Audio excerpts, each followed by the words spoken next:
വിശുദ്ധ മത്തായി എഴുതിയ സുവിശേഷം 18-ാം അധ്യായം 1 മുതൽ 5 വരെയുള്ള വാക്യങ്ങൾ.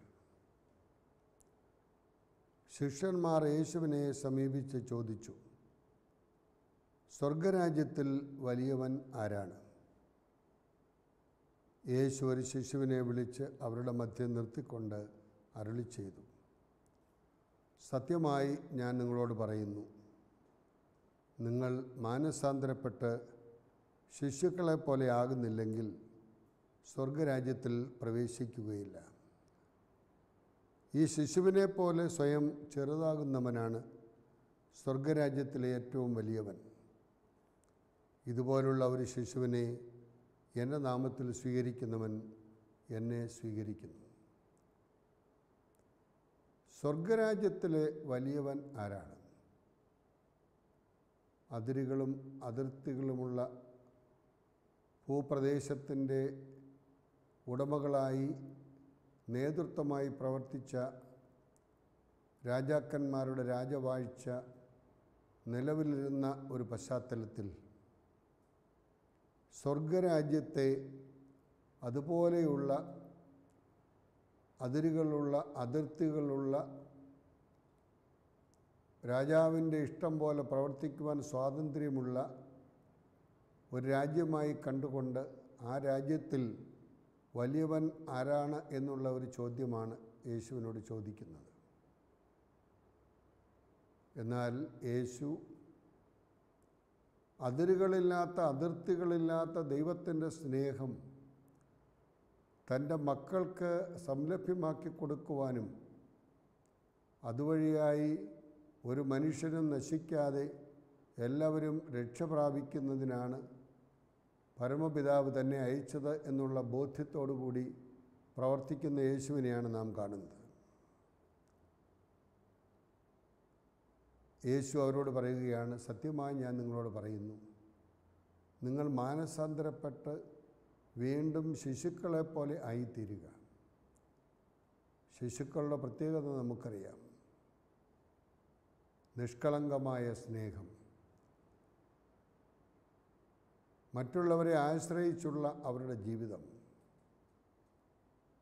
ക്ഷമിക്കാനും മറക്കാനുമുള്ള കഴിവ്, അനന്ത സാധ്യതകളുള്ള ഭാവിയുടെ വാഗ്ദാനങ്ങൾ. ഈ നിലയിലൊക്കെ നാം അവരെ കാണുമ്പോൾ അങ്ങനെയുള്ള ആളുകൾക്കാണ് ദൈവരാജ്യമെന്ന് ഒരു ശിശുവിനെ അടുത്ത് വിളിച്ചു നിർത്തിക്കൊണ്ട് യേശു തമ്പുരാൻ തൻ്റെ ശിഷ്യന്മാരോടും തന്നോട് ചോദിക്കുവാൻ കടന്നു വന്ന ആ ജനത്തോടുമായി പറയുകയാണ്. ശിശുതുല്യമായ ജീവിതം, നിഷ്കളങ്കമായ ജീവിതം, ക്ഷമിക്കാനും മറക്കാനുമുള്ള മനോഭാവം, പരിപൂർണമായി മറ്റുള്ളവരിൽ ആശ്രയിച്ചുകൊണ്ട് അവരെ അംഗീകരിക്കുന്ന, അവരുടെ കരങ്ങളിൽ സമർപ്പിക്കുന്ന, ദൈവത്തിൻ്റെ ആ ഒരു മാഹാത്മ്യം മനസ്സിലാക്കിക്കൊണ്ട് ദൈവത്തെ അംഗീകരിച്ചുകൊണ്ട് ദൈവകരങ്ങളിൽ സമർപ്പിച്ചുകൊണ്ടുള്ള ഒരു ജീവിതം നയിക്കുന്ന വ്യക്തി എന്നും ആയിരിക്കണം എന്ന് നമ്മെ ഓർമ്മിപ്പിക്കുകയാണ്. അങ്ങനെ ജീവിച്ച ഒരു വിശുദ്ധ ചരിത്രത്തിൽ മിഷൻ പ്രവർത്തനങ്ങൾ കാര്യമായിട്ട് ഒന്നും ബാഹ്യമായി നമ്മൾ കാണുന്ന രീതിയിൽ പ്രവർത്തിക്കുവാൻ കഴിയാത്ത ഒരു വ്യക്തി ഒരു കന്യകാലയത്തിൻ്റെ ഉള്ളിൽ മാത്രം താമസിച്ചുകൊണ്ട് വളരെ ചുരുങ്ങിയ കാലഘട്ടത്തിൽ ദൈവത്തിൽ ആശ്രയിച്ചുകൊണ്ട് ദൈവകരങ്ങളിൽ സമർപ്പിച്ചുകൊണ്ട് മറ്റുള്ളവരെ അംഗീകരിച്ചുകൊണ്ട് അവർക്ക് വേണ്ടി സമർപ്പിച്ചുകൊണ്ട് ജീവിച്ച ഒരു വ്യക്തിത്വത്തെയാണ് മിഷൻ്റെ മധ്യസ്ഥയായി സഭ ആദരിക്കുന്ന വിശുദ്ധ കൊച്ചു ത്രേസ്യ പുണ്യവതി. 1873 ജനുവരി മാസം 2-ാം തീയതി ഫ്രാൻസിലെ അലൻസോണിൽ ലൂയി മാർട്ടിൻ എന്ന വട്ടുവ്യാപാരിയുടെയും സെലിഗറിൻ എന്ന കുലീനത്വമുള്ള അമ്മയുടെയും 9 മക്കളിൽ 9ാമത്തവളായിട്ടാണ് വിശുദ്ധ കൊച്ചുത്രേസ്യ ജനിക്കുന്നത്. താൻ ജനിക്കുന്നതിന് മുമ്പ് തൻ്റെ 2 സഹോദരിമാരും സഹോദരന്മാരും ഈ ലോകത്തെ വിട്ട് കടന്നുപോയി. തൻ്റെ 4 സഹോദരികളിൽ മേരി, പൗളിൻ, സെലിൻ ഇവർ 3 പേരും കർമ്മലീത്ത സഭയിൽ സന്യാസിനികളായി സേവനമനുഷ്ഠിക്കുകയാണ്.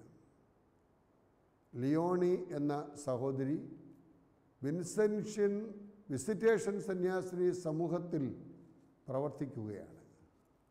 തന്നെ വളർത്തിയ പൗളിൻ എന്ന സഹോദരി എത്ര താല്പര്യത്തോടു കൂടിയാണ് തൻ്റെ 4ാമത്തെ വയസ്സിൽ പ്രിയപ്പെട്ട അമ്മ ഈ ലോകത്തെ വിട്ട് കടന്നു പോകുമ്പോൾ വളർന്നു വന്നത് എന്നുകൂടി നാം മനസ്സിലാക്കണം. ഒരു മകൾക്ക് 4 വയസ്സുള്ളപ്പോൾ അമ്മ മരിക്കുക, അമ്മയുടെ സ്നേഹവും കരുതലും ഒക്കെ ഏറ്റുവാങ്ങി വളരേണ്ട ഒരു പ്രായത്തിൽ അമ്മ മരിക്കുക, തൻ്റെ സഹോദരിക്കൊരു കുറവും വരാൻ പാടില്ല എന്ന നിർബന്ധ ബുദ്ധിയോടെ അവളുടെ സഹോദരി പൗളിൻ അവളെ സഹായിക്കുകയും പഠിപ്പിക്കുകയുമാണ് ഉണ്ടായത്. അമ്മയുടെ അകാല മരണത്തോടുകൂടി അവർ ലിസ്യുവിലേക്ക് താമസം മാറ്റി കുഞ്ഞുങ്ങൾക്ക് പഠിക്കുന്നതിനും വളരുന്നതിനും മെച്ചപ്പെട്ട ഒരു സ്ഥലമായി ലിസ്യു കണ്ടുകൊണ്ടാണ് അങ്ങനെ പട്ടുവ്യാപാരിയായ പിതാവ് ഈ മക്കളെ വളർത്തിയത്. ഒന്നിനും ഒരു കുറവ് വരാൻ പാടില്ല എന്ന നിർബന്ധ ബുദ്ധിയോടെ മക്കൾക്ക് പരിശീലനം, പഠനത്തിൽ മാത്രമല്ല മറ്റ് കഴിവുകൾ വളർത്തിയെടുക്കുവാനുള്ള എല്ലാ സഹായവും ആ പിതാവ് ചെയ്തു കൊടുത്തു. 1888 ഏപ്രിൽ മാസം 9-ാം തീയതി അവൾ തൻ്റെ സഹോദരിമാരോടുകൂടി സന്യാസിനിയാകുവാനുള്ള തീവ്രമായ ആഗ്രഹം പ്രകടിപ്പിക്കുകയാണ് കർമ്മലീത്ത സഭയിൽ അംഗമായി തീരുവാൻ. 15-ാം വയസ്സിൽ ലിയോ 13-ാമൻ മാർപ്പാപ്പയെ അവൾ സന്ദർശിക്കുന്നു, അവളുടെ ആഗ്രഹം പ്രകടിപ്പിക്കുന്നു. 1887-ാം ആണ്ടിൽ സഭാവസ്ത്രം സ്വീകരിച്ച് പ്രഥമ വ്രതവാഗ്ദാനം 1889 ജനുവരി മാസം 10-ാം തീയതി നിർവഹിച്ച് സെപ്റ്റംബർ 1897 ദിവംഗതയാകുന്നതുവരെ അവിടെ തന്നെ കർമ്മലീത്ത സഭയിൽ തന്നെ ഒരു സന്യാസിനിയായി ധന്യതയോടെ ജീവിക്കുവാൻ കഴിഞ്ഞ ഒരു വ്യക്തിയായിരുന്നു അവൾ. 24 വർഷവും 9 മാസവും മാത്രവും ദൈർഘ്യമുള്ളതായിരുന്നു കൊച്ചുത്രേസ്യയുടെ ധന്യമായ ജീവിതം. മഠത്തിലെ നിയമങ്ങൾ ശുഷ്കാന്തിയോടെ അവൾ അനുസരിച്ചു. അനുസരണം ബലിയേക്കാൾ ശ്രേഷ്ഠമാണ് എന്ന് 1 സാമുവേൽ 15-ാം അധ്യായം 22-ാം വാക്യത്തിൽ നാം വായിക്കുന്നു. 1898 സെപ്റ്റംബർ മാസം 30-ാം തീയതി ഒരാത്മാവിൻ്റെ കഥ പ്രസിദ്ധീകരിച്ചു. അവൾ വിശുദ്ധയായി പ്രഖ്യാപിക്കപ്പെടുന്നത് 1925 മെയ് മാസം 17-ാം തീയതിയാണ്.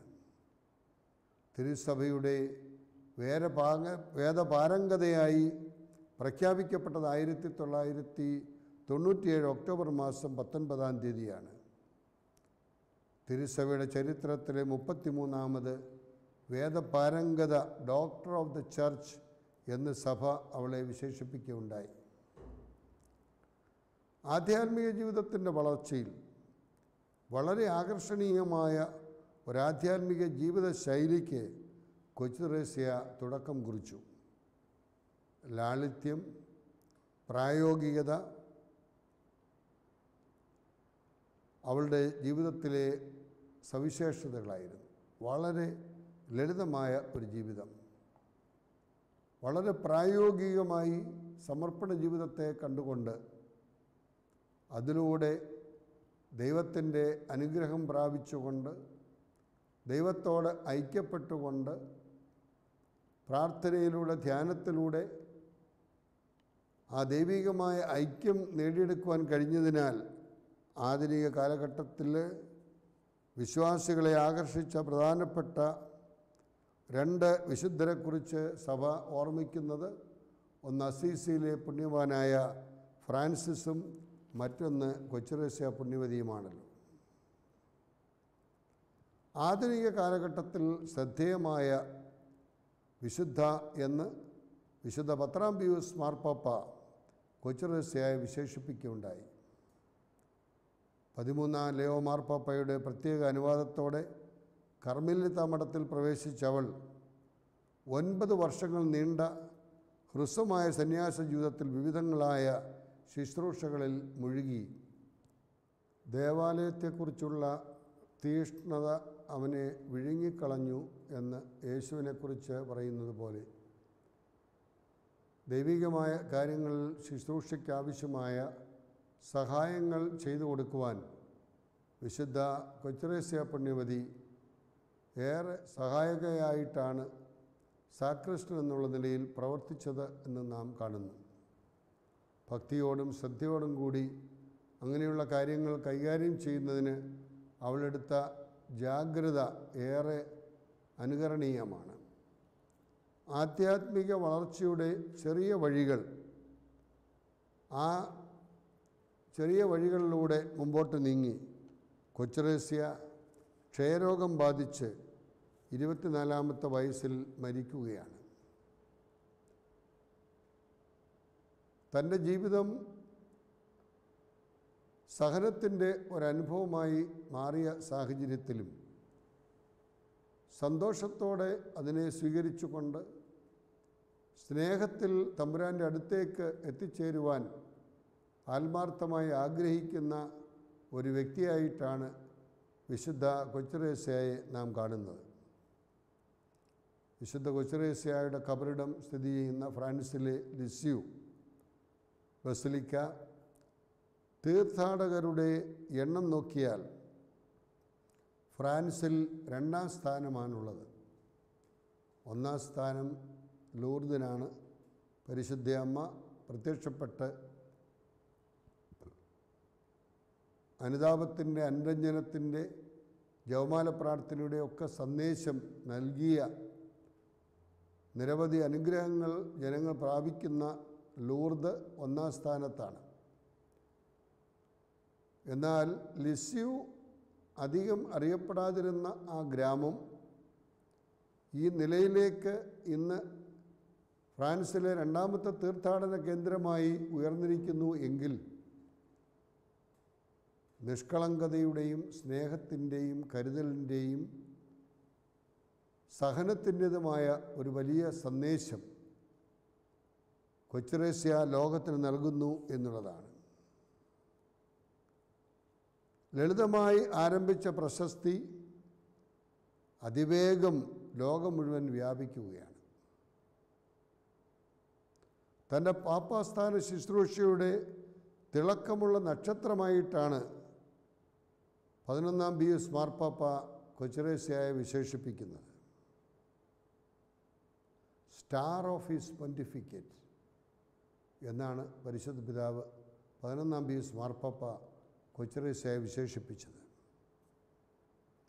പ്രേക്ഷിത ശുശ്രൂഷയുടെ സഹവിശുദ്ധയായി ഫ്രാൻസിസിനോ സേവ്യറിനോടൊപ്പം സഭ കൊച്ചുത്രേസ്യയെ ആദരിക്കുന്നു. പ്രിയ സഹോദരങ്ങളെ, ഫ്രാൻസിൻ്റെ സഹരക്ഷാധികാരിയായി വിശുദ്ധ ജോൺ ഓഫ് ആർക്ക് ആ വിശുദ്ധിയോടൊപ്പം കൊച്ചുത്രേസ്യ 1944 പ്രഖ്യാപിക്കപ്പെട്ടിരിക്കുന്നു എന്ന് കാണുമ്പോൾ ഒരു രാജ്യത്തിന് മുഴുവൻ, ലോകത്തിന് മുഴുവൻ ഒരു വലിയ മാതൃകയായി തീരുവാൻ വളരെ കുറച്ച് വർഷം മാത്രം സന്യാസ ജീവിതം നയിച്ച ഈ സഹോദരിക്കിലൂടെ സാധിക്കുന്നുവെന്ന് പറയുമ്പോൾ അത് ഒരു വലിയ അത്ഭുതമാണ്, അതൊരു വലിയ അനുകരണീയ മാതൃകയാണ് എന്ന് നാം മനസ്സിലാക്കണം. ആരാലും അറിയപ്പെടാതെ ജീവിക്കുവാൻ ജീവിതകാലം മുഴുവൻ കൊച്ചുത്രേസ്യ ആഗ്രഹിക്കുകയാണ്. എന്നും ലാളിത്യത്തെ ഇഷ്ടപ്പെട്ട ഒരു വ്യക്തിയായിട്ടാണ് അവളെ നാം കാണുന്നത്. പ്രകടനപരതയെ ജീവിതത്തിൽ എപ്പോഴും വെറുത്തിരുന്നു. ഒന്നും കാണിക്കുന്ന ഒരു ഷോ ആയി ഒന്നും മാറ്റുന്ന ഒരുവളായിരുന്നില്ല. ആരും അറിയപ്പെടാതെ, ആരും കാണാതെ തൻ്റെ സമർപ്പണ ജീവിതത്തിൽ സായുജ്യതയിൽ ജീവിക്കുവാൻ ആഗ്രഹിച്ച ഒരു വ്യക്തിയാണ്. ജീവിതത്തിൽ പച്ചയായ യാഥാർത്ഥ്യത്തിന് ഊന്നൽ നൽകുന്ന ജീവിത സമീപനം കൊച്ചുത്രേസ്യ ജീവിച്ചിരുന്നു. അതായിരുന്നു അവളുടെ പ്രത്യേകത. സാധാരണ കാര്യങ്ങൾ അസാധാരണമായ സവിശേഷതയോടെ നിർവഹിക്കുവാൻ അവൾക്ക് കഴിഞ്ഞത് പരിപൂർണമായി ദൈവത്തിൽ ആശ്രയിച്ചുകൊണ്ട്, അവിടുത്തെ സഹനത്തിൽ പങ്കാളിയായിക്കൊണ്ട്, തമ്പുരാൻ്റെ സഹനത്തിൽ എന്തെങ്കിലും കുറവുണ്ടെങ്കിൽ അതെൻ്റെ സഹനത്തിലൂടെ പരിഹരിക്കുന്നു എന്ന് പൗലോസ് അപ്പോസ്തലൻ പറഞ്ഞതുപോലെ സഹനത്തിൻ്റെതായ, രോഗത്തിൻ്റെതായ അനുഭവങ്ങളിലൂടെ കടന്നുപോയ സാഹചര്യത്തിൽ അതിനെ അവൾ സന്തോഷത്തോടെ സ്വീകരിക്കുകയാണ്. പൊള്ളയായ ഊതിവീർപ്പിച്ച ജീവിത സമീപനങ്ങളെ അവൾ വെറുക്കുകയാണ്. സ്നേഹത്തിൽ അധിഷ്ഠിതവും പൂർണ്ണമായി യേശുവിൽ ആശ്രയിക്കുന്നതുമായ ഒരാധ്യാത്മിക ശൈലി അവൾ പിന്തുടർന്നു. അപ്പോൾ രണ്ട് കാര്യങ്ങളാണ് അവിടെ എടുത്ത് പറയുന്നത്. ഒന്ന്, സ്നേഹത്തിൽ അധിഷ്ഠിതമായിരുന്നു. സ്നേഹത്താലാണ് ഈ ലോകമുണ്ടായത്. സ്നേഹത്താലാണ് ഈ ലോകത്തിന് അഭിവൃദ്ധി ഉണ്ടായിട്ടുള്ളത്. സ്നേഹത്തിന് മാത്രമേ ഇന്ന് നാം നേരിടുന്ന പ്രശ്നങ്ങൾക്കെല്ലാം പരിഹാരം കണ്ടെത്താനും കഴിയുകയുള്ളൂ. അപ്പോൾ ഒരു സ്നേഹത്തിൽ അധിഷ്ഠിതമായ, പൂർണ്ണമായി യേശുവിൽ ആശ്രയിക്കുന്ന, മറ്റുള്ളവരിലല്ല ആശ്രയിക്കേണ്ടത്, സർവശക്തനായ, സർവജ്ഞാനിയായ, സർവവ്യാപിയായ, കരുണാമയനായ ദൈവത്തിൽ ആശ്രയിക്കുന്ന ആളുകൾക്ക് ഒരിക്കലും ഒരു നിരാശ ഉണ്ടാവുകയില്ല. അവർക്ക് പ്രത്യാശയോടെ ജീവിക്കുവാൻ കഴിയും എന്ന് കൊച്ചുത്രേസ്യ നമ്മെ ഓർമ്മിപ്പിക്കുകയാണ്. പിഞ്ചു കുഞ്ഞിൻ്റെ നിഷ്കളങ്ക സ്വഭാവത്തിൽ ആധ്യാത്മിക ജീവിതത്തിൻ്റെ കുറുക്കുവഴികളെ കൊച്ചുത്രേസ്യ ഇഷ്ടപ്പെടുകയാണ്. രണ്ട് കുട്ടികൾ, അടുത്ത വീടുകൾ താമസിക്കുന്ന രണ്ട് കുട്ടികൾ, സ്നേഹത്തിൽ അവരെപ്പോഴും അടുത്ത വീടുകളിലാണ് താമസിക്കുന്നതെങ്കിലും പരസ്പരം സ്നേഹിച്ചുകൊണ്ട് ജീവിക്കുന്ന രണ്ട് കൊച്ചു കുഞ്ഞുങ്ങൾ. അവർക്ക് മനോഹരമായ പുതിയ വസ്ത്രം മാതാപിതാക്കൾ വാങ്ങിച്ചു കൊടുത്തു. ആ വസ്ത്രം ധരിച്ചു കൊണ്ട് നിൽക്കുമ്പോൾ മഴ പെയ്യുന്നു. കുഞ്ഞുങ്ങൾ സ്വാഭാവികമായി മഴയിൽ ഇറങ്ങുന്നു, മഴവെള്ളം കൊണ്ട് നനയുന്നു, സന്തോഷിക്കുന്നു. അവിടെ കെട്ടിക്കിടക്കുന്ന വെള്ളം അഴുക്ക് വെള്ളമാണ്. ആ വെള്ളത്തിൽ ഇറങ്ങാൻ നോക്കുമ്പോൾ രണ്ടുപേരും മടി കാണിക്കുന്നു. എന്നാൽ ഷൂസ് ഒരാൾ മാറ്റിവെച്ചപ്പോൾ മറ്റേയാളും ഷൂസ് മാറ്റിവെച്ച് വെള്ളത്തിലിറങ്ങി വെള്ളം അങ്ങോട്ടും ഇങ്ങോട്ടും തെറിപ്പിച്ച് സന്തോഷിക്കുന്ന ആ കുഞ്ഞുങ്ങൾ. അങ്ങനെ വെള്ളം തെറിപ്പിക്കപ്പെട്ടപ്പോൾ അവളുടെ പുതിയ വസ്ത്രത്തിൽ മാലിന്യം കടന്നുകൂടാൻ ഇടയായി. ആ മാലിന്യം കണ്ട് അവളുടെ അമ്മ അവളെ വഴക്ക് പറയുകയാണ്, കൂട്ടുകാരിയെ വഴക്ക് പറയുകയാണ്. രണ്ട് കുടുംബത്തിലെ അമ്മമാർ വന്ന് അവർ തങ്ങളിൽ വഴക്ക് തുടങ്ങി. അത് കഴിഞ്ഞ് അവരുടെ അപ്പന്മാർ വന്ന് വഴക്ക് തുടങ്ങി. കുടുംബാംഗങ്ങളും കണ്ടവരുമെല്ലാം രണ്ട് തട്ടിൽ നിന്നുകൊണ്ട് മത്സരിക്കുന്ന സമയത്ത് ഈ രണ്ട് കുഞ്ഞുങ്ങളും അപ്പുറത്ത് പോയി വെള്ളം കൊണ്ട് ആ തുണിയിലെ അഴുക്ക് കഴുകിക്കളഞ്ഞ് വീണ്ടും വന്ന് സന്തോഷത്തോടെ തുള്ളിച്ചാടുന്നത് കണ്ട് അവരുടെ വല്യമ്മ പറഞ്ഞു കൊടുത്തു, നോക്കുക, ഈ കുഞ്ഞുങ്ങളെ കണ്ടുപഠിക്കുക, അവരുടെ സ്നേഹം നിഷ്കളങ്കമായ സ്നേഹമാണ്. ഇതാണ് കൊച്ചുത്രേസ്യയുടെ ജീവിതത്തിലും നാം കാണുന്നത്. 3 വയസ്സ് മുതൽ നല്ലവനായ ദൈവം ആവശ്യപ്പെട്ടതൊന്നും അവൾ നിരസിച്ചിട്ടില്ല എന്നാണ് അവൾ തന്നെ പറയുന്നത്. ആധ്യാത്മിക ശിശുത്വം എപ്പോഴും അവൾ ആഗ്രഹിച്ചിരുന്നു. സൃഷ്ടാവിൻ്റെ പൂമുഖത്തേക്ക് ഈശോ കൈപിടിച്ച് പ്രത്യേകമായി തന്നെ കൊണ്ടുപോകുന്നതും ഈശോയോടൊത്ത് അവിടെ നിത്യം വസിക്കുന്നതുമായ ഒരനുഭവമാണ് അവൾ കാണാൻ കഴിയുന്നത്. ഇന്നത്തെ സുവിശേഷത്തിൽ സ്വർഗരാജ്യത്തിലെ വലിയവൻ ആരാണെന്ന് ചോദിക്കുമ്പോൾ അതിന് കൊടുക്കുന്ന മറുപടിയാണല്ലോ, തങ്ങളിൽ ആരാണ് വലിയവനെന്ന് ശിഷ്യന്മാരുടെ ഇടയിൽ ഉണ്ടായ തർക്കം അത് ശരിയല്ല എന്നവരെ ബോധ്യപ്പെടുത്തി കൊടുക്കുവാൻ യേശു തമ്പുരാൻ ഈ ഉപമ പറയുന്നത്. ഒരു ശിശുവിനെ അടുത്ത് വിളിച്ച് അവരുടെ മധ്യ നിർത്തിക്കൊണ്ട് പറയുകയാണ്, ഇവനാണ് വലിയവൻ എന്ന് അവിടെ നല്ലി ചെയ്യുകയാണ്. സമൂഹത്തിൽ വലിയവരെന്ന് ഭാവിച്ച് ബലഹീനതകളും നിസ്സാരരുമായവരെ അവഗണിക്കുന്ന പ്രവണത യഹൂദ സമൂഹത്തിലുണ്ടായിരുന്നു. സമൂഹത്തിലെ സ്ഥാനം, സമ്പത്ത്, അറിവ് അതിൻ്റെ അടിസ്ഥാനത്തിലാണ് അവർ വിഭജിച്ചിരുന്നത്. സമൂഹത്തിലെ ചെറിയവരെ അവകാശമില്ലാത്തവരായി ഒക്കെ കണ്ടിരുന്നു ശിശുക്കളെ. യേശു ശിശുവാണ്, സ്വർഗരാജ്യത്തിൽ വലിയവൻ എന്ന് പ്രഖ്യാപിക്കുകയാണ്. ശിശുക്കളുടെ നിഷ്കളങ്കതയും ഹൃദയശുദ്ധിയും എല്ലാവർക്കും ഉണ്ടാകണം എന്ന് അവിടുന്ന് ആഗ്രഹിക്കുകയാണ്. അവരുടെ നിഷ്കളങ്കതയും വിനയവും ആശ്രയബോധവും മറ്റുള്ളവരുടെ ഔത്സുത്യത്തിനും ഗർവിനും അഹങ്കാരത്തിനും തികച്ചും വിപരീതമായ അവസ്ഥയാണ് ഈ കുഞ്ഞുങ്ങളിൽ നമുക്ക് കാണാൻ കഴിയുന്നത്. സ്വർഗരാജ്യത്തിൽ പ്രവേശിക്കണമെങ്കിൽ ശിശുവിനെ പോലെ എളിമയുള്ളവരായിരിക്കണം. അഹങ്കാരി തന്നെ താഴ്ത്തുകയാണ്. സ്വർഗരാജ്യത്തിൽ വലിയവനായി തീരുവാൻ അവൻ നടത്തുന്ന പരിശ്രമം അവനെ സ്വർഗരാജ്യത്തിൽ അംഗമല്ലാതാക്കി തീർക്കുകയാണ്. ഈ ഒരു എളിമയിലേക്ക് എത്താൻ ഔത്സുത്യം കൈവെടിയണം എന്ന് കർത്താവ് നമ്മെ ഉത്ബോധിപ്പിക്കുകയാണ്. യഹൂദ സമുദായത്തിൽ അവകാശികളല്ലാത്തവരും നിസ്സാരരുമായി ശിശുക്കളെ കാണുന്ന പശ്ചാത്തലത്തിലാണ് കർത്താവ് അവരെ പോലെയുള്ളവർക്കാണ് സ്വർഗരാജ്യമെന്ന് വിളിച്ചു പറയുന്നത്. 131-ാം സങ്കീർത്തനത്തിൽ പറയുന്നത് പോലെ, കർത്താവെ, എൻ്റെ ഹൃദയം അഹങ്കരിക്കുന്നില്ല, എൻ്റെ നയനങ്ങൾക്കുള്ളിൽ ഉള്ള നിഗളിക്കുന്നില്ല, എൻ്റെ കഴിവിൽ കവിഞ്ഞ വൻകാര്യങ്ങളിലും വിസ്മയവാഹമായ പ്രവൃത്തികളിലും ഞാൻ വ്യാപൃതനാകുന്നില്ല.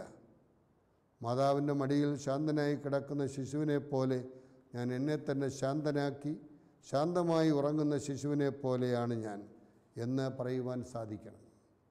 സമൂഹത്തിൽ നിസ്സാരരായി കരുതുന്നവരെ അംഗീകരിക്കുകയും സ്വീകരിക്കുകയും ചെയ്യുവാൻ നമുക്ക് കഴിയണം. എളിമയിലും സ്നേഹത്തിലുമുള്ള ഒരു ജീവിതമാണ് കർത്താവ് ആഗ്രഹിക്കുന്നത്. ന്യൂയോർക്കിൽ ഒരു നീഗ്രോ 2 പെട്ടികൾ ചുമന്നുകൊണ്ട് നീങ്ങുന്ന സാഹചര്യത്തിൽ ഒരു വെള്ളക്കാരൻ വന്ന് പറയുകയാണ്, എൻ്റെ കയ്യിൽ ഭാരമൊന്നുമില്ല, നിൻ്റെ ഒരു പെട്ടി ഞാനും ചുമന്നുകൊള്ളാം. നീഗ്രോ അതിശയിക്കുകയാണ്, ഇങ്ങനെയുള്ള മനോഭാവം ഈ വെള്ളക്കാരൻ എന്നോട് കാണിക്കുന്നല്ലോ എന്ന്. പിന്നീട് നോക്കുമ്പോൾ അമേരിക്കയുടെ പ്രസിഡൻ്റായി മാറിയ തിയഡോർ റൂസ്വെൽറ്റ് ആയിരുന്നു അന്ന് ഈ പെട്ടി ചുമക്കുവാൻ നീഗ്രോയെ സഹായിച്ചത്. മറ്റുള്ളവരുടെ ആവശ്യങ്ങൾ കണ്ട് അതിനനുയോജ്യമായ രീതിയിൽ പ്രവർത്തിക്കുക. ട്രെയിനിൽ യാത്ര ചെയ്യുമ്പോൾ കമ്പാർട്ട്മെൻറ്റ് എല്ലാവരും വളരെ സീരിയസ് ആയിട്ടിരിക്കുകയാണ്. അടുത്ത സ്റ്റേഷനിൽ നിന്നും ഒരു കൊച്ചു കുഞ്ഞ് അമ്മയോടൊപ്പം ട്രെയിനിൽ കയറി. ആ കുഞ്ഞിൻ്റെ കുസൃതിയും അതിൻ്റെ തമാശകളും ഓരോരുത്തരെയും സമീപിച്ചുകൊണ്ടുള്ള അതിൻ്റെ സ്നേഹപ്രകടനങ്ങളുമൊക്കെ കണ്ടപ്പോൾ ആ ട്രെയിനിൽ കമ്പാർട്ട്മെൻറ്റിലുണ്ടായിരുന്ന എല്ലാവരുടെയും ശ്രദ്ധ തിരിയുകയാണ്. എല്ലാവരും പരസ്പരം കരുതുന്നവരായി മാറുകയാണ്. ഇതുപോലെ കൊച്ചുത്രേസ്യ പുണ്യവതി തൻ്റെ ജീവിതകാലത്ത് വലിയ ഒരു മഠത്തിൽ, കർമ്മലീത്ത മഠത്തിൽ, ഒന്നുമല്ലാത്തവളായി ഒന്നുമില്ലാത്തവളായി മറ്റുള്ളവരുടെ മുമ്പിൽ മാറിയപ്പോഴും തമ്പുരാനെ സ്വന്തമായി കണ്ടുകൊണ്ട് എല്ലാ സഹനങ്ങളെയും സന്തോഷമായി സ്വീകരിച്ചുകൊണ്ട് സ്നേഹത്തിൻ്റെ കുറുക്കു വഴിയിലൂടെ തമ്പുരാൻ്റെ സന്നിധിയിൽ സ്വീകരിക്കപ്പെട്ടവളായി മാറിയെങ്കിൽ നമ്മുടെ ഓരോരുത്തരുടെയും ജീവിതം ഈ പുണ്യവതിയെപ്പോലെ ധന്യമായ ഒരു ജീവിതമാക്കി മിഷൻ ചൈതന്യമുള്ള തമ്പുരാൻ്റെ സ്നേഹം പകർന്നു കൊടുക്കുന്ന ഒരു സമൂഹമാക്കി മാറ്റുവാനുള്ള അനുഗ്രഹത്തിനായി നമുക്ക് പ്രാർത്ഥിക്കാം.